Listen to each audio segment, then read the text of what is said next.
Hello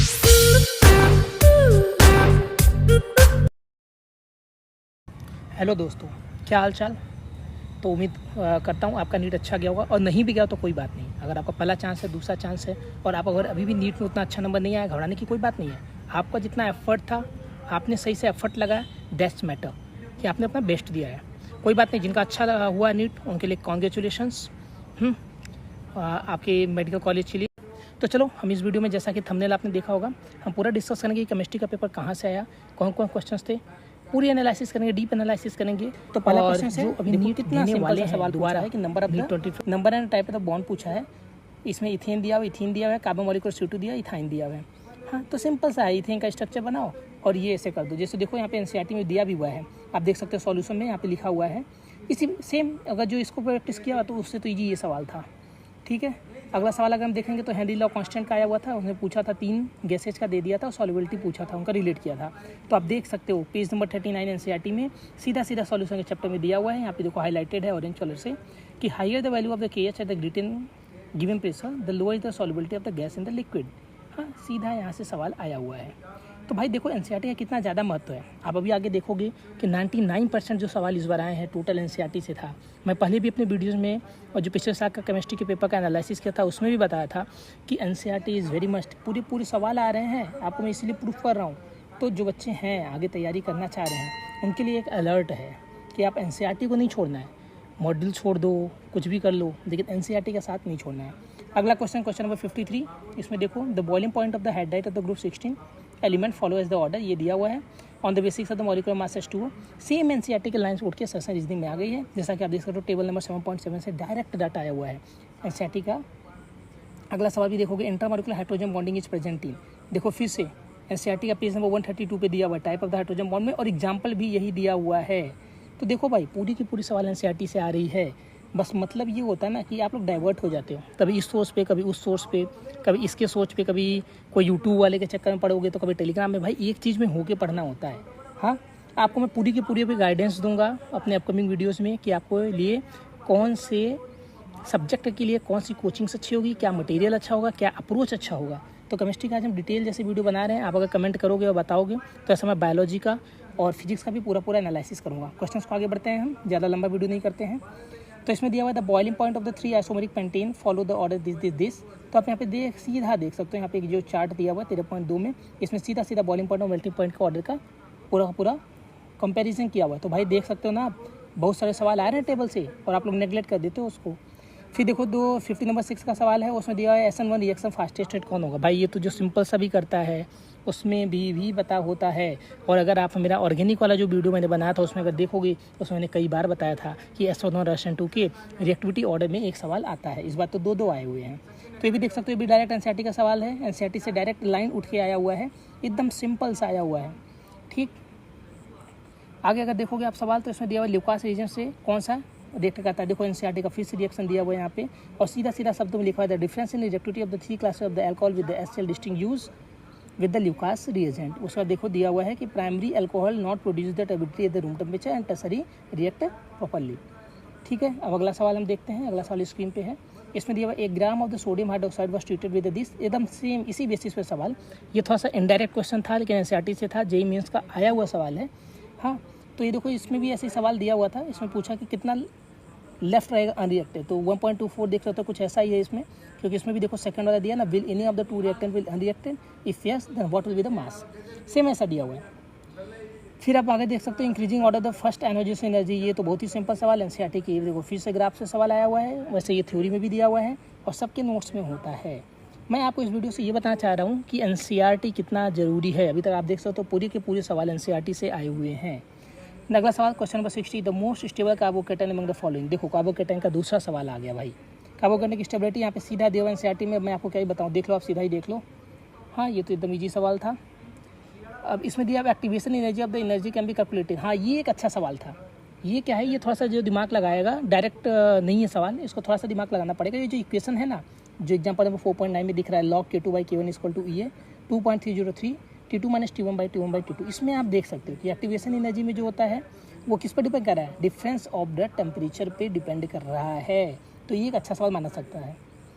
फिर से सवाल दिया है aniline does not undergo the Friedel Crafts alkylation reaction. उसका स्टेटमेंट दिया है कि aniline can not be prepare through the Gabriel synthesize. Second statement देखो फिर से यहाँ पे दिया हुआ है एकदम एनसीईआरटी की लाइन। तो आपको क्या करना है, 1 साल के टाइम में एनसीईआरटी पढ़ना है। बाकी मैं आपको और भी बताऊँगा कि आपको क्या करना है, अगली वीडियोज़ में मैं आपको बताऊँगा। अगर आप सब्सक्राइब नहीं किए हो सब्सक्राइब करो और यार शेयर करो अपने ग्रुप में, अपने दोस्तों से शेयर करो यार, ठीक है। अगला एक क्वेश्चन देख लो, हाँ ये देख लो आप यहाँ पे दिया हुआ है primary amine aromatic primary amine can not be prepared by this method because aryl aryl do not undergoes the nucleic substitution with the anion form by the phthalimide. देखो आपको नीचे मैं लगातार एनसीईआरटी का पेज नंबर भी दे रहा हूँ कि आप जाके देख सको, मैं झूठ नहीं बोल रहा हूँ, आप जाके देख सकते हो। Arrange the following element increasing order of the electronegativity, ये तो बहुत सिंपल सा सवाल है। ये आपको देखो फिर से यहाँ पे टेबल से आया हुआ, तो टेबल से आप देख सकते हो 6 से 7 सवाल टेबल से अभी तक मिल गए हैं। फिर यहाँ पे देख सकते हो 1 मोल of the H2O2 number of the Faraday required. यहाँ पे देख सकते हो इंटेक्स का एक्सरसाइज का सवाल है एनसीईआरटी का 3.12 में, इसमें भी ऐसा ही सवाल पूछा हुआ है, बस बदल दिया है। इसमें आपको क्या करना होता है, इसमें आपको change in the oxidation state निकालना होता है, उसके हिसाब से कैलकुलेट करना है। अगर आप एनसीईआरटी के सवाल इंटेक्स्ट और एक्सरसाइज लगा के गए हो तो आपका हो जाएगा। और अब मेरा केमिस्ट्री के एनालिसिस वीडियो अगर आप देखोगे पिछले साल का, तो मैंने आपको बार बार बताया है, अगर जो ने किया है वो आज फ़ायदे में है। मेरे पर्सनल जो मेंटरशिप था जो व्हाट्सएप पे होता है, हाँ उसमें से मेरे साथ जुड़े हुए थे बस 17 लोग, क्योंकि मैंने लास्ट के 2 महीने में ही बनाया था उसको। और उन 17 लोगों में से 8 लोग का 620 प्लस नंबर आया। हाईएस्ट नंबर जो आया है वो अमित कुमार का आया हुआ है, 669 आया हुआ है। उनको मैं पर्सनल गाइड करता था कब क्या करना है क्या नहीं करना है। मैं उनको कितनी बार बताता था पेपर को 2 बार में करो, पेपर लेंथी आया वो 2 बार में किए और उनका फ़ायदा हुआ, उनके पास टाइम बच भी गया। तो चलो हम ये बातें आगे करेंगे और क्वेश्चंस को आगे बढ़ाते हैं। ये देख सकते हो कोऑर्डिनेशन कंपाउंड का सवाल है, यहाँ से जनरली आता नहीं था बट इस बार आ गया, पर कोई बात नहीं, अगर जो एनसीईआरटी किया उसके लिए सब कुछ आसान है। पेज नंबर 253 पे जैसा आप देख सकते हो। अब इसको क्या ही डिस्कस करूँ, आपके सामने एनसीईआरटी का पेज नंबर भी है। अगले का सवाल देखेंगे, एकदम सिंपल सा सवाल, मैच द कॉलम के फॉर्म में आया हुआ है। NH3 BrF5 XeF5 SF6 का शेप और ज्योमेट्री बताना है। ये देखो एनसीईआरटी के फिर से टेबल से सवाल आया है, तो आप देख लो एनसीईआरटी का टेबल कितना ज़्यादा इंपॉर्टेंट है। The energy of an electron in ground state then the for an electron N = 2B क्या होगा। एनर्जी का देखो सीधा सीधा फार्मूला दिया हुआ है, यहाँ पे देख सकते हो आप, एनसीईआरटी का पेज है, क्वेश्चन नंबर 2.14। एनर्जी का दिया हुआ है -2 1.8 × 10 का पावर माइनस जो भी है Z²/N², वहाँ पे Z² रखो, वैल्यू जो होता है इसका x रखो और यहाँ पे कोई अननोन ले लो और आप आंसर निकाल लोगे। हाँ अगर उसका वैल्यू x दिया तो एनर्जी में पहले वाले इक्वेशन में x रख दो और दूसरे वाले का अननोन है उसमें y रख दो, y की वैल्यू मान कर लो, पता कर लो, ठीक है। एक और अच्छा सा सवाल, ठीक है, लेकिन ये एकदम एनसीईआरटी बेसिस पे सवाल आया है, जो एनसीईआरटी का थर्मोडाइनमिक्स में प्रॉब्लम नंबर 6.9 है। देखो वहाँ पे भी दिया हुआ है एंट्रोपी इंक्रीज या डिक्रीज करेगा। इसमें देखो पहला सवाल दिया हुआ है जो नीट में आया, liquid evaporate to the vapour. देखो इसमें भी ऐसे सवाल आए हुए हैं, और जैसे डी वाला ऑप्शन जो था वो 4th वाला यहाँ पे भी ऑप्शन है। तो आप यहाँ पे ये देखना कि किस में रैंडमिटी बढ़ती है। हाँ लिक्विड इवापोरेट करेगा तो उसमें ज़रूर एंट्रोपी बढ़ेगा। फिर देखोगे रिडॉक्स रिएक्शन कौन सा है कौन सा नहीं, भाई सबसे सिंपल सवाल होता है ये। और मैंने जो अपना सिंपल सवाल वाले का लिस्ट बनाया था, आप वीडियो में जाके देख सकते हो पुराने, उसमें मैंने बताया था रिडॉक्स का एक सिंपल सवाल आता है कि रिडॉक्स रिएक्शन है कि नहीं है। इसमें आपको सिंपल सा देखना है कि इसमें चेंज हो रहा है कि नहीं ऑक्सीडेशन स्टेट। तो आप चौथे वाले में देख सकते हो, बेरियम जो है +2 में है, वहाँ पे भी देखोगे बेरियम +2 में ही है, नहीं चेंज हो रहा है। क्लोरीन का भी हो रहा है, नहीं चेंज हो रहा है। Na का +2 में देखोगे यहाँ पे भी, वहाँ पे भी Na का नहीं चेंज हो रहा है, तो इस पर कोई भी ऑक्सीडेशन स्टेट नहीं चेंज हो रहा है, तो आंसर 4 होगा। अब एनसीईआरटी का देखोगे तो 8.3 में सेम ऐसे ही सवाल आया हुआ है, इसी बेसिस पे सवाल आया हुआ है। तो अभी तक आप देख सकते हो कोई भी सवाल एनसीईआरटी के बाहर का नहीं है। हाँ तो आप क्यों पीछे पड़ते हो भाई, इतना कोचिंग्स करना है, मॉड्यूल्स का लगाना है, इसका करना है, उसका करना है, भाई नहीं भागना है। जब एनसीईआरटी से ही सवाल आ रहा है एट द लास्ट, तो एनसीईआरटी को आप पूरा मेमोराइज करो। यहाँ पे देखो क्वांटम नंबर से सवाल है, ml, me, l और n, shape of the orbital, shape of the size, simple सा देख सकते हो यहाँ पे एनसीईआरटी में दिया हुआ है। ये देखो 0.1 सेकंड थर्ड पेज नंबर भी लिखा हुआ है, आप जाके देख सकते हो। ये कंफर्म कर रहा हूँ कि हाँ पूरी प्रूफ दे रहा हूँ आपको कि पूरी एनसीईआरटी से आया हुआ है, क्योंकि कई लोगों को बातें समझ में नहीं आती, उनको लगता है भैया आप ऐसे बोल रहे हैं, कोचिंग वाले तो भाई ऐसा कुछ भी नहीं है, मैं आपकी भलाई के लिए बना रहा हूँ ये वीडियो, आपकी भलाई के लिए बता रहा हूँ। देखो यहाँ पे दिया हुआ है ना, there are the n number cell, और उसमें देखो दिया है कि identify the subshell and determine the वो, ठीक है। चलो बिना टाइम वेस्ट के अगले वाले सवाल पे पहुंचते हैं। स्पिन वाली मैग्नेटिक मूवमेंट जो होता है सेम किसके लिए होता है, देखो यहाँ पे फिर से टेबल से सवाल है। भाई देखो टेबल से कितने सारे सवाल आए हैं केमिस्ट्री में, वेरी वेरी इंपॉर्टेंट। आपको कुछ नहीं करना होता, इसमें आपको देखना होता है अनपेयर्ड इलेक्ट्रॉन का नंबर निकाल के जो फार्मूला होता है उसको आपको रख देना है, μ+2 होता है ना, n+2 वाला। The highest number of the helium atom, ये भाई बेस्ट फेमस सवाल है। अगर आप देखोगे मोल कॉन्सेप्ट का तो ये लगातार आता है सवाल, हर अल्टरनेट ईयर पे ये सवाल आता है। और ये एनसीईआरटी में भी दिया हुआ है एक्सरसाइज में 1.28, which of the following with the largest number of the atom. Page number भी मैं साथ साथ में मेंशन कर रहा हूँ एनसीईआरटी का, ठीक। तो ऐसे ही सेम कॉन्सेप्ट पे आया हुआ था सवाल। फिर देखोगे among group of the 11 which does not show the -2 oxidation. भाई कितनी बार देखो, कितनी बार एनसीईआरटी के टेबल से सवाल आया हुआ, क्या एनसीईआरटी के इंडेक्स से सवाल आया हुआ है, एनसीईआरटी की एक्सरसाइज से सवाल आया है। भाई तो भटको मत, आप इस पर फिर से लगो और मैं आपके पूरा गाइडेंस दूंगा। नीट 2025 वाले बच्चों के पूरा साथ रहूँगा, लास्ट बार रहूँगा, आपको कैसे टेक्निक्स अपनानी है, मैं कैसे किया था, कैसे फास्ट रिवीजन करना होता है, जैसे वो बताया ना भी उन बच्चों को किया था और इतने बच्चे सेलेक्ट हुए, तो उनकी तरह आपको भी पूरा इस बार तो शुरुआत से करूँगा। ठीक है, अब अगला क्वेश्चन देखो पेज नंबर क्वेश्चन नंबर 75 में। तो इसमें ई नॉट वैल्यू पूछा है mm + mm2 और ये भाई देखो सिंपल सा, देखो अभी मैं इंटेक्स की बात कर रहा हूँ, ये देखो इंटेक्स का सवाल है एग्जाम्पल 8.4 में। सिंपल सा यही सवाल पूछा है, Y C R plus reducing and plus oxidising. इसमें भी जो होता है ऑक्सीडाइजेशन स्टेट की वजह से, क्योंकि हम जानते हैं D5 जो होता है वो पार्सली फिल्ड होता है, और पार्सली फिल्ड और फुली फिल्ड जो होते हैं उसमें जो स्टेज होता है उसमें स्टेबिलिटी होता है। कौन कौन सा ग्लूकोज के साथ रिएक्शन नहीं देगा, तो देखो यहाँ पे सिंपल लाइन दिया हुआ है। पहला लाइन में अगर देख सकते हैं एनसीईआरटी के पेज में लिखा हुआ है कि despite having the aldehyde group glucose does not give the शिफ्ट टेस्ट। हाँ, सिंपल सा दिया हुआ है, तो यहाँ पे आंसर बी हो रही है। NHS से थोड़ी नहीं होता, पहला लाइन से आया हुआ सवाल। मैंने देखो फिर से ये भी चैप्टर रखा हुआ था कि आप आसानी से इसमें स्कोर कर सकते हो। Identify the correct reagent would be following. भाई एकदम सेम टू सेम सवाल इस बार जेई में आया हुआ है। अब इसमें क्या करना है, इसमें आपको अब देखो पहला क्या करना है, आपको इसमें बनाना है एल्कीन से आपको एल्डिहाइड बनाना है। तो आपका पहला ऑप्शन तो गया, दूसरा हो सकता है, तीसरा हो सकता है, चौथा तो गया। अब दूसरा हो सकता है, दूसरा में पहला और दूसरे में दोनों ऑप्शन सेम है, दूसरे और तीसरे में, लेकिन लास्ट ऑप्शन अलग है। सेकंड वाले में PCC दिया हुआ है और थर्ड वाले में अल्कोहलिक MnO4 दिया हुआ है। अल्कोहलिक MnO4 स्ट्रांग होता है तो एसिड बना देगा, और सेकंड वाला जो ऑप्शन है वही आंसर होगा, क्योंकि क्या है ये वीक ऑक्सीडाइजिंग एजेंट है, तो इसलिए एल्डिहाइड पे ही छोड़ेगा और एसिड नहीं बनाएगा। अगला सवाल देखो, KC और KP किसमें आसान होगा। बहुत छोटा सा सवाल है, एनसीईआरटी में जो इक्वेशन दिया है KP = KC RT - N होता है। डेल्टा N अगर जिसमें 0 होगा उसमें KP और KC बराबर होगा, और जिसमें नहीं होगा उसमें बराबर नहीं होगा। बहुत सिंपल सा सवाल, ये सब बच्चे करके आए होंगे मुझे पता है। A compound with the molecular formula, ये टर्सरी कार्बन, ये अच्छा सवाल था, ये मैं मान सकता हूँ एक अच्छा सवाल था। वैसे ये एनसीईआरटी में से सवाल दिए हुए हैं, बट हाँ फिर भी ये अच्छा सवाल था, क्योंकि इसमें पहले आपको पूरा C6H14 का आपको पहले बनाना होगा, पूरी जितने आइसोमर उसको बनाना होगा, और फिर उसमें से 2 टर्सरी कार्बन का देखना होगा। आंसर जो है 2,3 डाइमिथाइल ब्यूटेन होगा। आप बना के देख सकते हो, ये अच्छा सवाल था। फेलिंग सॉल्यूशन एज, देखो यहाँ पे 2 होता है, A होता है और B दिया हुआ है। एनसीईआरटी का सवाल भाई बार बार हर क्वेश्चन में मैं ये बोल रहा हूँ एनसीईआरटी का सवाल, तो इसलिए जो भी एनसीईआरटी सही से पढ़ा है उसका अच्छा पेपर गया है। और मैं बार बार अपने जो भी वीडियोज़ बनाता था, जो भी बच्चों के साथ व्हाट्सअप पे बना हुआ था, व्हाट्सअप पे जो मैंने ग्रुप बनाया था, हाँ पर्सनल गाइडेंस का, उसमें जो बच्चे थे तो उसमें कितने सारे सवाल मैंने कराया वही आया है। तो यहाँ पे देख सकते हो, यहाँ पे सीधा दिया हुआ है, एनसीईआरटी के पेज पे दिया हुआ है, यहाँ पे हाईलाइट भी मैंने किया हुआ है अपने बुक में। हाँ, अगर आप चाहते हो कि हाईलाइटेड बुक का भी आपको मिल जाए PDF, तो आप मेरे टेलीग्राम चैनल को ज्वाइन कर लेना, आप मेरे चैनल को सब्सक्राइब कर देना। ठीक, मैच द कॉलम दिया आइसोथर्मल आइसोबारिक, ये तो मैं नहीं बताऊँगा भाई, ये तो इतना ईजी सवाल है, अब इसको मैं क्या ही बताऊँ। या केमिस्ट्री में पढ़ते हो, ठीक है। आइसोथर्मल होता है टेम्परेचर चेंज नहीं होता है, एडियाबेटिक में जो होता है हीट एक्सचेंज नहीं होता, मिला लो भाई आप। यहाँ पे फिर से 2 स्टेटमेंट दिया हुआ है, ठीक। ऑक्टाहेड्रल है बट मैग्नेटिक मूवमेंट में देखो सिंपल सा जो दिया हुआ है स्टेटमेंट में, सेकंड में CuNH363 प्लस, एनसीईआरटी भी पूरा उसी के बारे में बात कर रहा है। CuF6 माइनस, अगर आप देखोगे तो ये फर्स्ट सेकंड था फोर्थ लाइन में देखो दिया हुआ है CuF6-3 जब पैरामैग्नेटिक। तो फिर से बोल रहा हूँ एनसीईआरटी इज द मस्ट भैया, एनसीईआरटी ही पढ़ना है, समझ लो भाई। अब देखो यहाँ पे सिंपल सा सवाल आया हुआ है, तो इसीलिए बोलता हूँ ये सब चैप्टर्स नहीं छोड़ने हैं। जो चैप्टर्स का मैंने लिस्ट दिया था, अगर आप उसको देखोगे तो जो मैंने फॉर्मेट बताया था उसी फॉर्मेट के सवाल आए हैं, उसमें से थोड़ा सा भी अलग नहीं हुआ। अगर आपको विश्वास ना हो तो ऑर्गेनिक केमिस्ट्री के नाम से मेरा जो वीडियो है उसमें आप जाके देख सकते हो, ठीक। सब्डी में से कई जी से सवाल डायरेक्ट सवाल आया एनसीईआरटी से, उसका अगर आप देख सकते हो मैच द कॉलम है, ये अच्छा सवाल है, बट ये भी एनसीईआरटी के ही तर्ज पे आया है, डायरेक्ट सवाल नहीं है बट इनडायरेक्ट सवाल है। इस पर आप सिंपल सा देख सकते हो ऑप्शन, ये जो है ओजोन एनालिसिस, मैंने बोला था ओजोन एनालिसिस का एक सवाल जरूर आएगा, ये अगर आप मिला लिए तो आपका वैसे भी ऑप्शन जो होता है अगर एलिमिनेट करोगे तो आपका 2 ऑप्शन एलिमिनेट हो गया, आपके पास बचा फर्स्ट और थर्ड। अब आप देखोगे बी का ऑप्शन सेम है, सी का ऑप्शन और डी का ऑप्शन में अलग है। अब यहाँ पे आप मिला लोगे और देखोगे आंसर जो होता है थर्ड आता है, क्योंकि सी में सेकंड आंसर गया है, क्योंकि ये क्या करना है, ये देखो अभी पीछे ही बताया था, OH से ये बना दिया कीटोन, हाँ कीटोन बनाया, तो ये क्या चाहिए हमें, वीक ऑक्सीडाइजिंग एजेंट चाहिए, जबकि जो तीसरा वाला KMnO4 है वो स्ट्रॉन्ग ऑक्सीडाइजिंग एजेंट है, वो एसिड बना देगा भाई।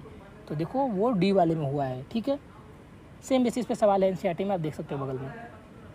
86 pair of the lanthanide and which are diamagnetic. Simple सा एकदम लाइन सा लिखा हुआ है, एकदम बढ़िया सा लिखा हुआ है एनसीईआरटी में, अगर आप देख सकते हो यहाँ पे हाईलाइटेड भी है कि नाइदरLa plus not Lu plus on show any colour, हाँ, क्योंकि वो पैरामैग्नेटिक होते हैं। यहाँ पे आगे आप पढ़ोगे तो उसमें दिया हुआ है। फिर से एक एनसीईआरटी का सवाल आया हुआ है, गिवन बिलो स्टेटमेंट के बेसिस पे होमोलेप्टिक कॉन्सेप्ट और हेटेरोलेप्टिक कॉन्सेप्ट के बेसिस पे, एकदम इससे आसान सवाल तो नहीं हो सकता। ये भी देखो आप एनसीईआरटी में दिया हुआ है, 9.3 के ऊपर दिया हुआ है, इससे आसान सवाल तो नहीं आ सकता भाई। ये तो लगभग सबने सही भी किया होगा बच्चों। 88 में अगर आप देखोगे ये एक अच्छा सवाल है, लेकिन इजी सवाल है फिर भी। Mass in gram of the copper deposited, ऐसे सवाल हर साल आते हैं। फिगर नंबर एग्जाम्पल नंबर 3.1 में देखोगे ऐसा ही सवाल पूछा गया है, सेम टू सेम पूछा गया, बस डाटा चेंज हुआ है।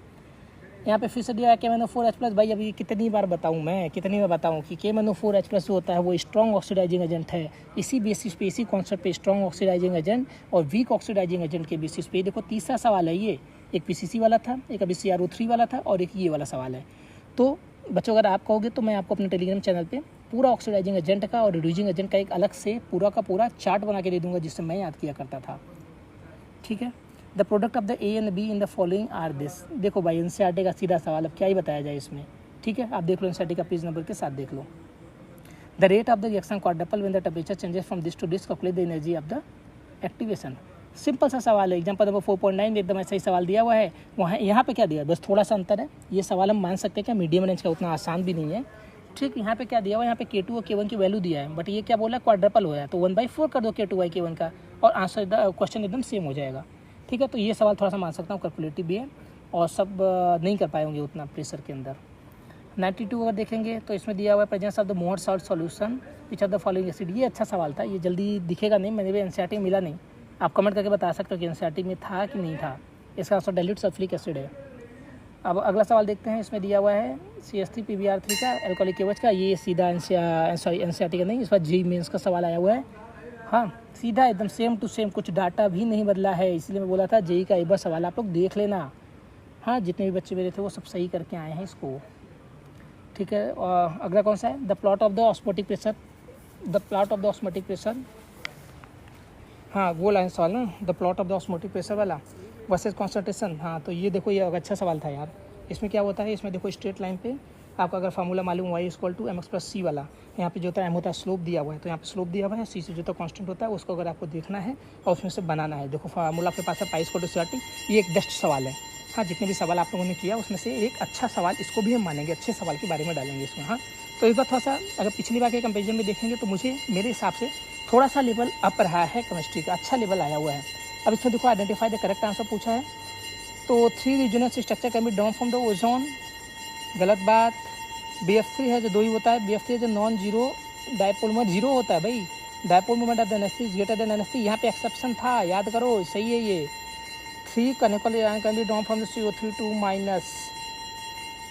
हाँ, ये सही है ना, ये देखो एनसीईआरटी में दिया हुआ है, आप देख सकते हो यहाँ पे एनसीईआरटी का पेज नंबर और आपको डायग्राम भी बना के दे दिया है, इसलिए मैंने पूरा का पूरा अटैच करके रखा हुआ है।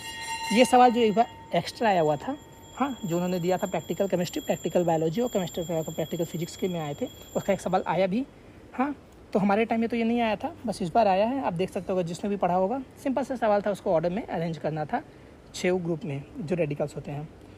अब यहाँ पे देखोगे NaCN हो गया, OH - NaOH करोगे, यहाँ पे भी सिंपल सा सवाल है। आप पहले स्टेट पे NaCN हो गया, यहाँ पे साइनाइड को जुड़ेगा, वहाँ पे 5 हाइड्रोलाइसिस करके बना दोगे तो पहला आंसर आ जाएगा प्रोपाइल एमाइन।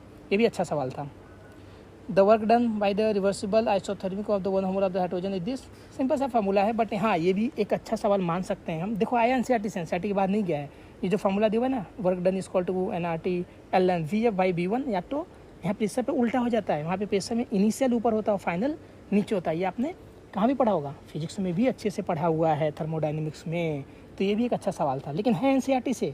सवाल का लेवल अच्छा है इस बार, खास करके फिजिकल का, लेकिन है एनसीईआरटी से। इनऑर्गेनिक की बात करोगे तो ज़्यादा से ज़्यादा जो आया हुआ है वो टेबल से आया हुआ है। फिर से देखेंगे, अगर हम इसमें देखेंगे तो is taken in the closed vessel, degree of the dissociation and equilibrium, एकदम सेम सवाल ऐसा ही आया हुआ है। देखो प्रॉब्लम नंबर 7.1। तो हम चलते हैं एकदम लास्ट सवाल जो आया हुआ था, compound x contain this empirical formula. तो इस बार देखो मोल कॉन्सेप्ट भी सवाल आया है। दो सवाल आ गए। देखो आप सिंपल सा प्रॉब्लम नंबर 1.2 आप कर लोगे। तो पूरा अगर हम पेपर के एनालिसिस की तरफ अगर बढ़े हैं तो 1 मिनट आपको मैं दिखाता हूँ कि केमिस्ट्री का पेपर ओवरऑल रहा कैसा। हाँ, केमिस्ट्री की देखो इस बार जो होता है फिजिकल का वेटेज जो होता था उन्होंने बढ़ा दिया है। हाँ, ऐसा बहुत दिनों के बाद देखा गया कि फिजिकल का वेटेज जो है बढ़ गया है। तो आप अपनी स्क्रीन पे देख सकते हो पूरा एनालिसिस दिया हुआ है सेक्शन ए के बारे में, सेक्शन की बी के बारे में। तो आप देख सकते हो इस बार क्या हुआ है, ईजी का संख्या का कम रहा है नंबर्स। ऑर्गेनिक में भी देख सकते हो आप 11 से 3 और 12 से 4 7 सवाल ही ईजी आए हैं, बल्कि मीडियम सवाल और डिफ़िकल्ट सवाल के नंबर बढ़ गए। सेक्शन ई में अगर आप देखोगे 15 ईजी था, 13 मीडियम था, डिफ़िकल्ट 7 था। ये जो डिफ़िकल्ट 7 है यही जो पिछले साल से पेपर को थोड़ा टफ बनाता है। सेक्शन बी में और था, ईजी बस 1 ही था, मीडियम 9 थे और डिफ़िकल्ट 5 था। इसलिए हम कह सकते हैं कि पिछली बार से थोड़ा सा पेपर टफ था। ठीक है, ये एनालिसिस करने के बाद अगर हम देखेंगे तो सेक्शन ए में जो डिफ़िकल्टी लेवल 20 था ये हम लोगों ने पूरा डिस्कस कर लिया, इसको हम स्किप करते हैं। ठीक है, अगर हम देखेंगे कहाँ से आया पेपर तो हम देखेंगे फिजिकल केमिस्ट्री का वेटेज जो था वो ज़्यादा था। इस बार 17 सवाल आए हुए हैं, जबकि उन दोनों में लगभग बराबर था। तो बच्चों, अगर आपको ऐसे ही एनालिसिस अगर आपको फिजिक्स में चाहिए और बायो का चाहिए, बॉटनी का या तो जूलॉजी का अलग अलग चाहिए, तो आप प्लीज़ कमेंट करो, और जो भी कमेंट ज़्यादा होगा जिस भी सब्जेक्ट का उसका मैं उस सब्जेक्ट का मैं पहला वीडियो बनाऊँगा। ठीक है, तो मैं आपको इंट्रोड्यूस नहीं किया था, मैं अभिषेक कुमार पांडे हूँ।